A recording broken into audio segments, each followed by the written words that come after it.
Hola, ¿qué tal? ¿Cómo estás? Esta es la opinión iceberg de la corrupción. Se entiende por corrupción como la acción y efecto de corromper, depravar, echar a perder, sobornar a alguien, pervertir, dañar. El concepto, de acuerdo al diccionario de la Real Academia Española, se utiliza para nombrar al vicio o abuso en un escrito en las cosas no materiales. La corrupción, por lo tanto, puede tratarse de una depravación moral o simbólica. En otro sentido, la corrupción es la práctica que consiste en hacer uso y mal uso del poder, de funciones o de medios para sacar un provecho económico o de otra índole. Ahora bien, se entiende como corrupción política el mal uso del poder público para obtener una ventaja ilegítima. En estos momentos, tal y como conocemos a través de los diversos medios de comunicación, se han producido numerosos casos de corrupción política. Hay que establecer que existen diversas instituciones y organismos que tienen como clara función frenar la corrupción.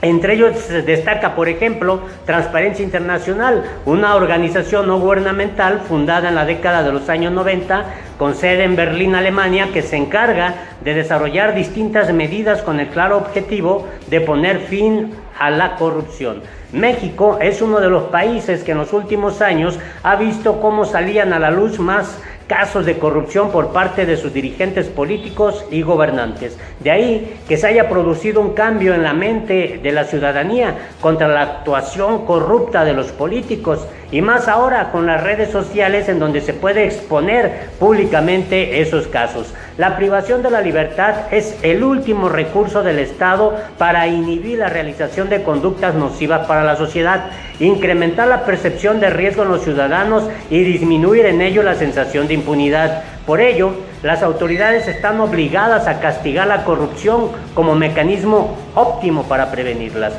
En este contexto, y retomando lo expuesto por el analista político Luis Pérez de Hacha en su opinión en el diario The New York Times, la lucha contra la corrupción estuvo en el centro de la campaña de Andrés Manuel López Obrador. Para muchos, esa fue la clave de ese triunfo en las elecciones del 1 de julio pasado. La propuesta de acabar con la corrupción y la impunidad la refrendó en su discurso inaugural como presidente de México.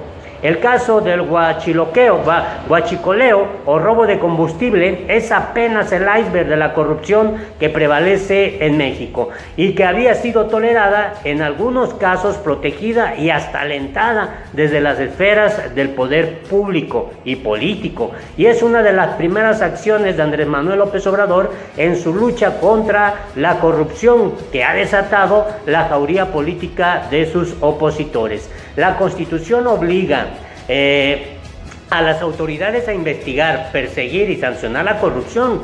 Este compromiso también fue asumido por México en la Convención de las Naciones Unidas contra la Corrupción, e incluso el país obligó a luchar contra la corrupción como medida para potenciar el desarrollo económico y garantizar en condiciones de igualdad la competitividad entre empresas nacionales y extranjeras, tanto en el Tratado de Libre Comercio con la Unión Europea, también el firmado con Estados Unidos y Canadá. Las leyes penales tienen que aplicarse respecto a todos los delitos, sin distingo ni prerrogativa alguna.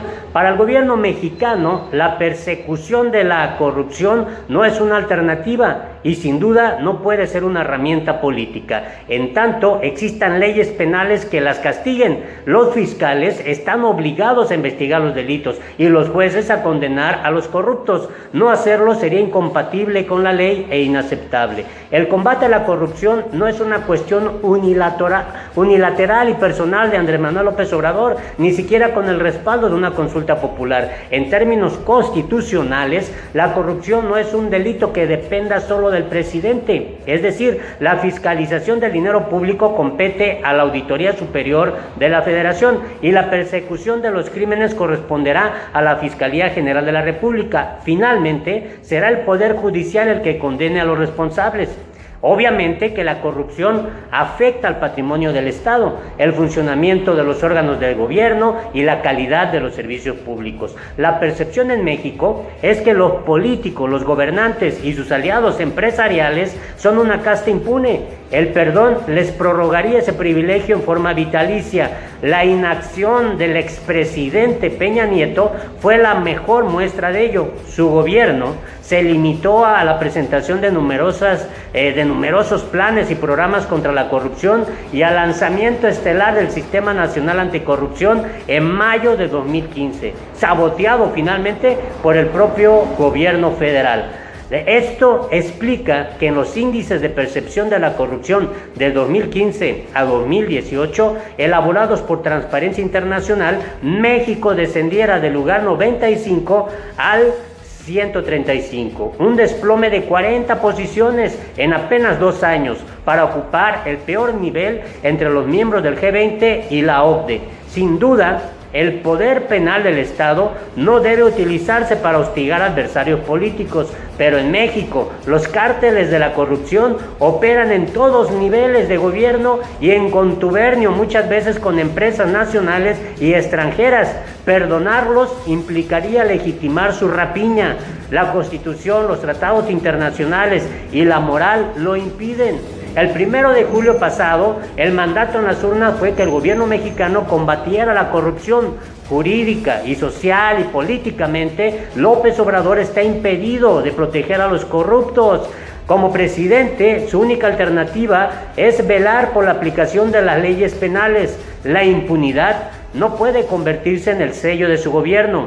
Eso lo tiene muy presente el propio AMLO. Hasta aquí la opinión. Recuerda, el que quiere ser grande primero sirve a los demás. Trata a los demás como quieres que te traten a ti. Los errores fueron míos, los aciertos son de Dios. Sonría y sea feliz. Hasta la próxima.